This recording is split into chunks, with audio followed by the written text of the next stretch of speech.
Direct Connection is made by MPT to serve all of our diverse communities and is made possible by the generous support of our members. Thank you. Live from Maryland Public Television, this is Direct Connection with Jeff Salkin. Hi, everybody. Thanks for tuning in for Direct Connection. Coming up tonight, tips for avoiding the #1 killer of Americans. We will get answers to your questions relating to heart disease coming up.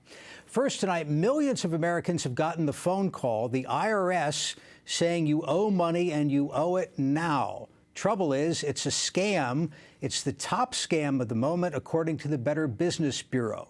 With us now, Angie Barnett, President and CEO of the Better Business Bureau of Greater Maryland. Thank you for being here. Thank you, Jeff. Glad to be here. So this is #1 on the hit parade. It is, and we keep thinking it's going to die out. People have heard about it, but indeed, no. And when people call Better Business Bureau or post on our website, Facebook, what they're most concerned about is the fear. They become very fearful. The phone calls can be threatening. And interesting enough, our comptroller friend show, he sent out the same warning because now scam artists have brought it local and saying you owe state taxes. The fear that really grabs everybody is fear of being arrested, fear of somebody coming to your home right now. They create a sense of urgency. They make it sound very real. And what they end up asking for is, I'll be able to make this right for you if you send me money now. The thing I've noticed with the calls, and I've gotten a bunch of them, is that it used to be it was somebody with a thick foreign accent. So immediately your antenna are up a little bit. And more recently, they've gone to a computer-generated voice, which is a little suspicious, but not that suspicious. Right. When somebody does call back or actually answer the phone, what happens next? Well, if you, as in have a conversation with them. Talk to these people, okay, yeah, they actually are going to try to convince you you owe money, that you can avoid penalties by paying now. And what they want you to do is literally go to the store. This can be the middle of the night. And they want you to go to the store and buy usually a green dot card. They want you to send them money electronically. The way that works is if I put $100 on a card and send it to them, that money's gone. It's the same old premise of doing electronic transfers with Western Union. It's the same principle. Once I give them that money, it is gone. It is not traceable for the most part. So that's what they're trying to do, is get money out of you. A second spin on this is they may want you to verify your Social Security number. They may ask you to provide personal identifying information. When they do that, they're getting enough intel on you to actually begin to commit identity theft, and that can be as frightening as losing a few $100s. How come nobody can make this stop? Well, it's not the Better Business Bureau, not even the IRS, apparently. No one can. And let me just do a quick reminder. IRS will never call you. The state will not call you. They are not going to tell you via a phone message. So that's one thing you've got to remember. But how do you stop it? There is no solution. That's one of the hardest things. You can block numbers, but our good scammers that are making these calls, they will spoof different phone numbers, and you can block one and another one will pop up. We're all doing that. I do it myself. You mentioned you are dealing with the calls. There is virtually no way to stop it. And when you say they spoof a number, that means if you have caller ID, it could actually say that the call's coming from Washington when it's coming from Bangalore. I don't know if they can make it actually say it's the Internal Revenue Service. No, it's always the address always will come up in location, geographic location. So on my phone, you'll see that I get lots of calls from all over Maryland. And I save these to look and try to track consistencies in phone numbers, and you don't. They're spoofing, and it just looks like the calls are coming in from somebody you might know because it looks like it's coming from Maryland. Interesting. Let me remind our viewers, if you have a question about this scam or others you may have seen, give us a call. We'll have the number up on the screen. You can also tweet your questions. Our Twitter address is @MPT News. Now, in terms of getting all these calls, I still get a ton of sales calls. I'm on the do not call list. That seems to be a joke. It is. Well, I will say your good businesses, your reputable businesses, they actually will adhere to the do not call list. So the joke is, first, if it's a scam, they don't care. You know, they're going to call you anyway. When business is reaching out, one of the things I always encourage you to go back and think about, did you go to the state fair and sign up for anything? Have you a free drawing or something like that? Because sometimes when we give that information and it sounds very appealing, I want to win a free iPad. When I actually do that, I have entered into a transaction with them. Frequently, that gives them permission to then follow up and call me. Also, if you were at the state fair, if you'd flipped over a lot of the pieces of information that they were having you fill out, you could see that they might disclose that. Some businesses don't. But in general, if it's just a business making the phone call, you need to ask them immediately, I'm on the do not call list. Put me on your do not call list. Do not call me again. If they're a legitimate business, they will honor that, should honor that. If they don't, you actually need to report it. The AG's office and Better Business Bureau, both great places to do that. Let's grab a phone call. Wycomico County, this is Shelley. Shelley, thank you for the call. Go ahead. Yes, hi. Thank you for taking my call. Yes. I have been receiving phone calls about student loan forgiveness. However, I did take the call from a gentleman. He said he was out of California. And he said he needed $300 3 times, and then my payments would be $33 a month. This is something that he said has to do with Obamacare. I mean, not care, but something about Obama forgiveness loan debt. All right, let's. Is this legit? I mean, how can I tell? Let's get you an answer. Thanks very much. Thank you. And such a sweet-sounding voice, too. Absolutely, this will fall in our debt collection.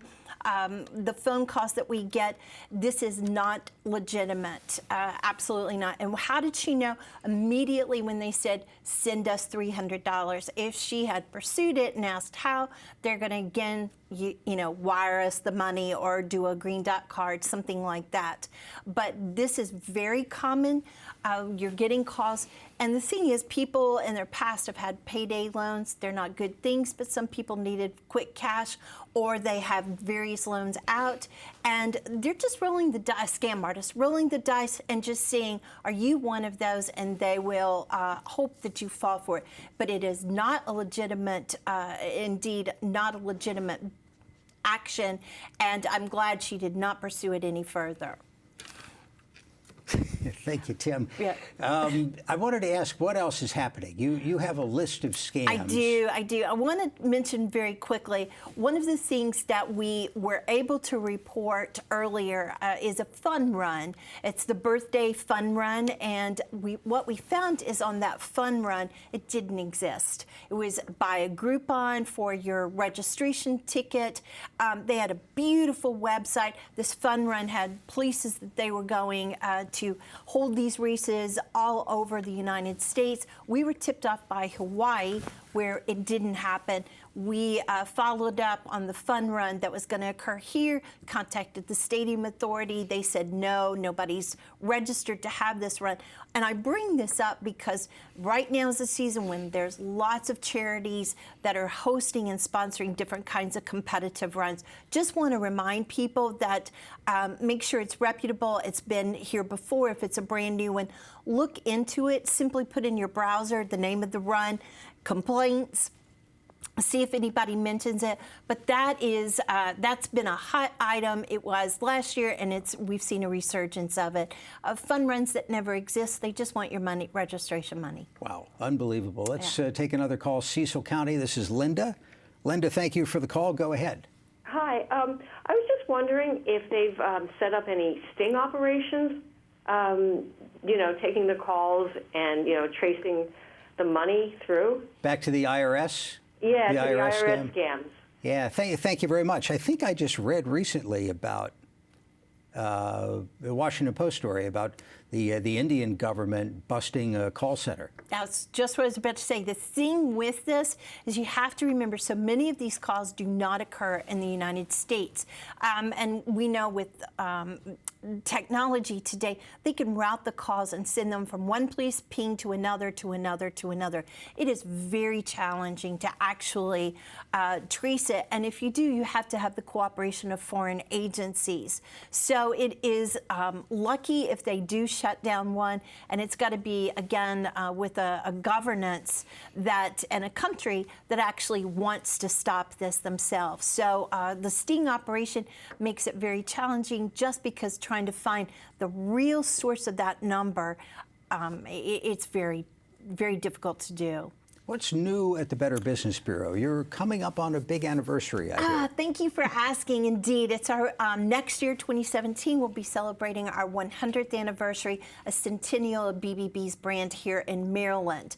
The first BBB was founded 4 years ago, but this one here in Maryland, we are so excited. With technology, it's making scams, it's making businesses that are no longer brick and mortar, but where you find businesses on the internet. So being able to offer to consumers business reviews, ratings, customer reviews, complete detail, it has been a huge step forward for us. But it's also, as we've heard from this, today's calls from your viewers, it's also a great opportunity for scam artists to take advantage with technology. Yeah, I think the scammers will be gone for another 100 years. Let's Yeah. grab one more call. Anne Arundel County, this is George. George, thank you for calling. Go ahead.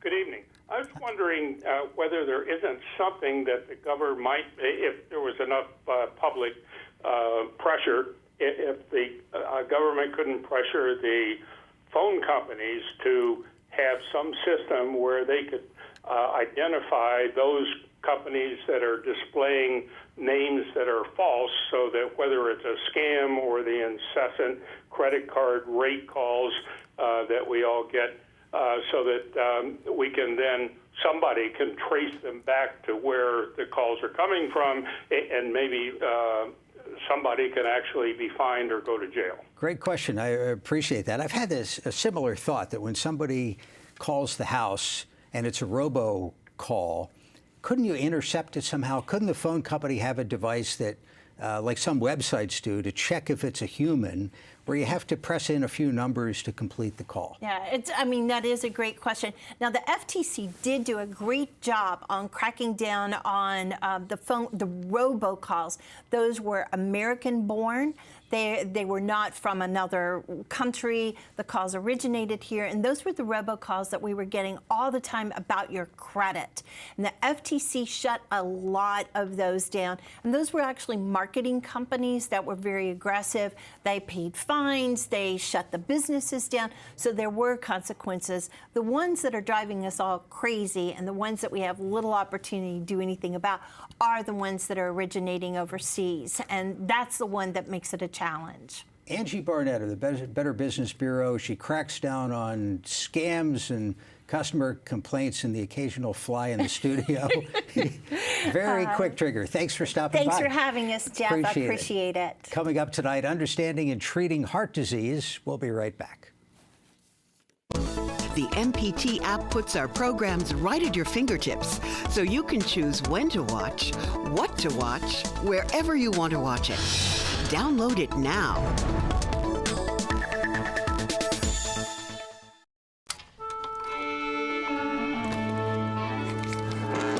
There is one stage that is the Met and Carnegie Hall.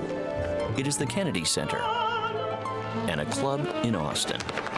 It is closer than any seat in the house, no matter where you call home. PBS, the great American stage that fits in every living room. Supporting your PBS station brings the arts home. This is a box that showed you a world beyond your own. It was just a box, but the world has changed, and so have we. And now the box can be almost any size or shape.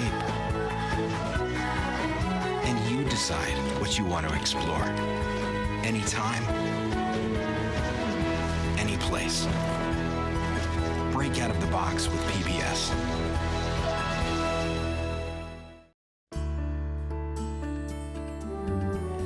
Joining us for this week's Your Health segment is Dr. Kelly Miller, interventional cardiologist at the University of Maryland, Baltimore-Washington Medical Center. Doctor, thank you for being with us. Thank you for having me, Jeff. We want to focus on heart disease, leading killer of Americans. Absolutely. So people think of it as male, female. Is there any difference? No, actually, many people think that the number one killer of women is breast cancer. If you ask women, oftentimes they'll say, oh, my risk is breast cancer. Well, actually, it's heart disease. 1 in 3 women die of heart disease. And the incidence and the prevalence in men and women are a little bit different. So men tend to have their events a little bit earlier in life. And around the age of 50 to 60, that's sort of the peak incidence in a man. But women tend to lag about 10 years behind men in their risk of heart disease. And then by the time they develop heart disease, they have more comorbidities.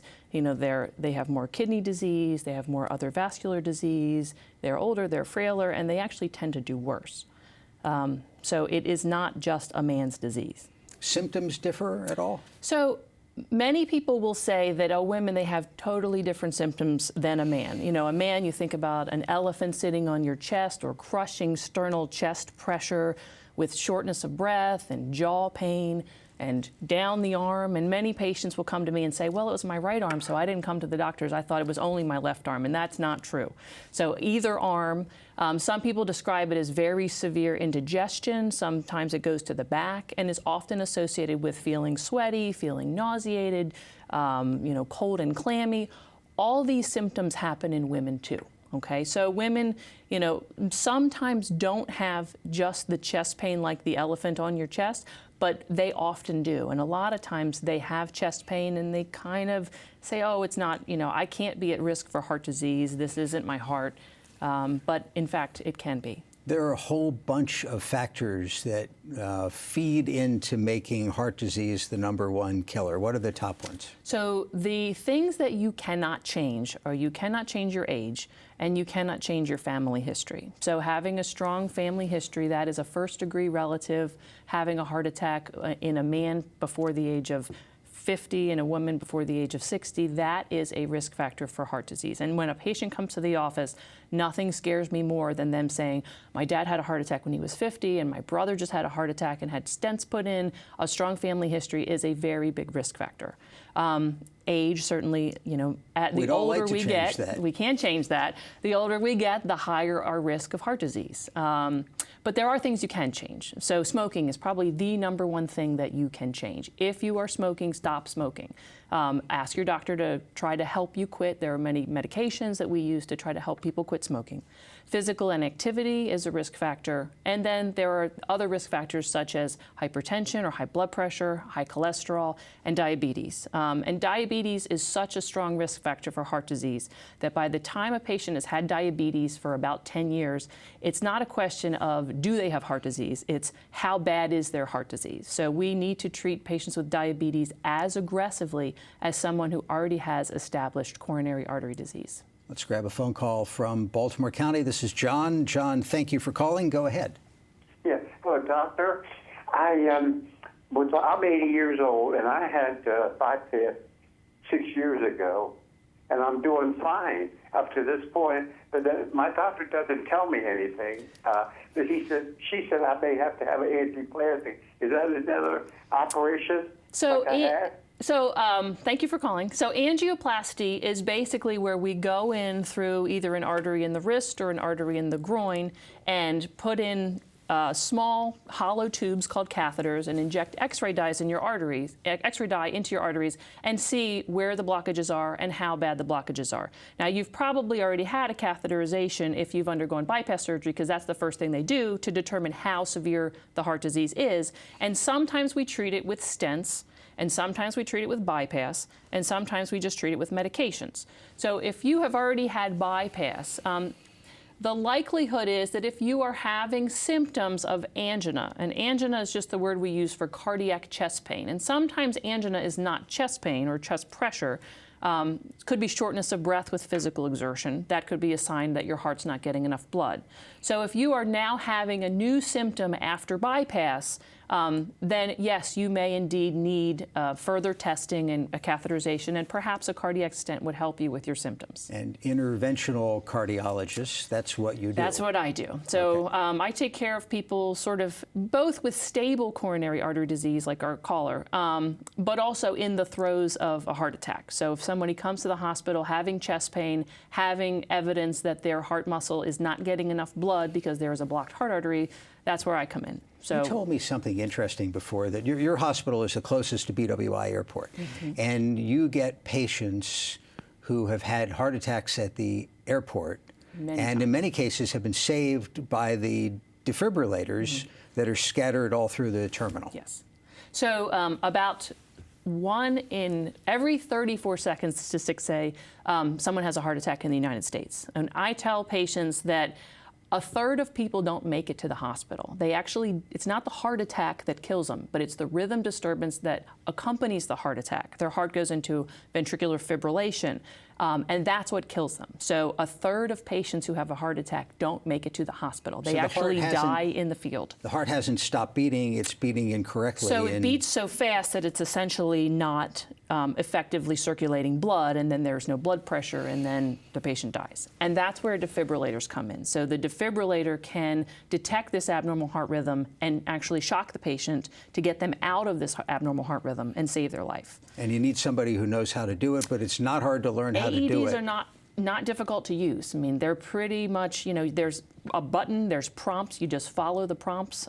So, if you're in a gym, if you're at the airport, a lot of schools, most schools will have them these days. I mean, they kind of tell you what to do. If you see a patient who has collapsed on the floor, call 911, and then number 2, locate the AED, and then begin CPR.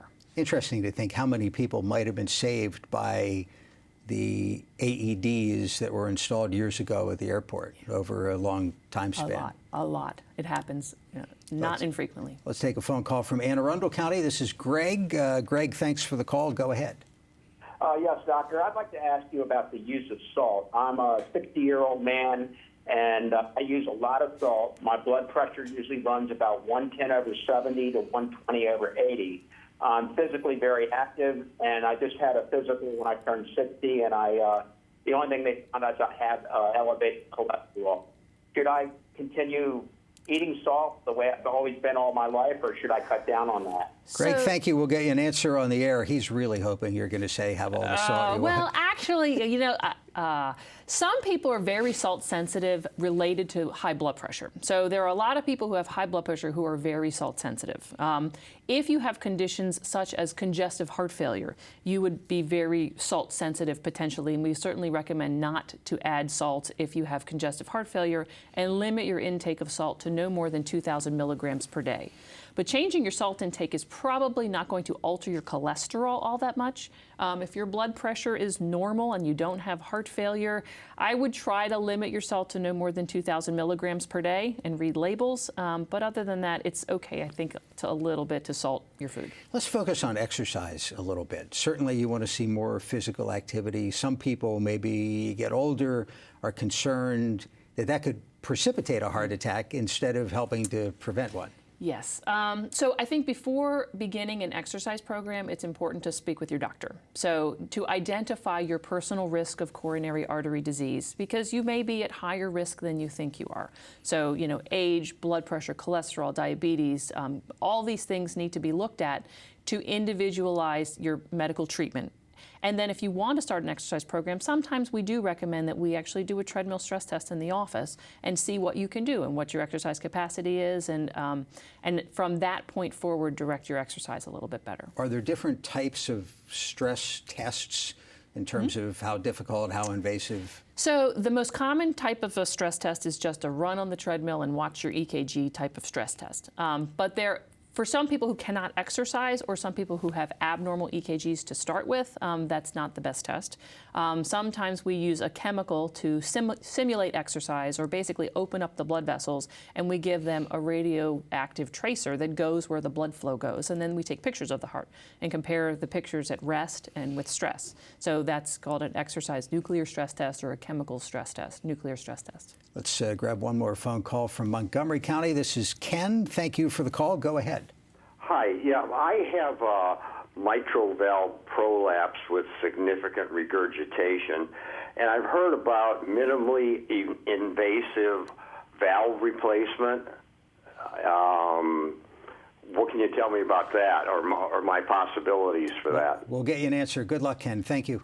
So it kind of depends on a lot of factors. I mean, probably minimally invasive mitral valve replacement is not ready for prime time in a patient who is otherwise a good surgical candidate.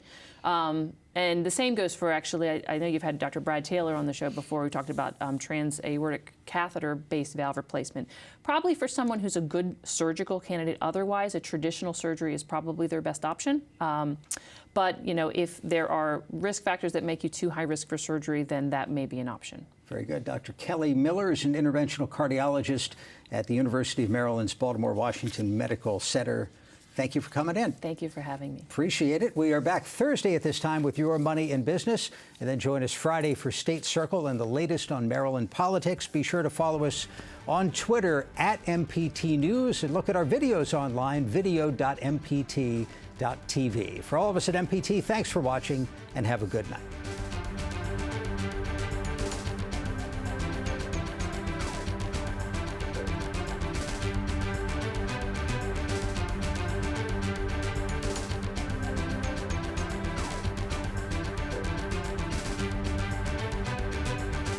Your Health segments are a co-production of Maryland Public Television and the University of Maryland Medical System. This program was made by MPT to serve all of our diverse communities.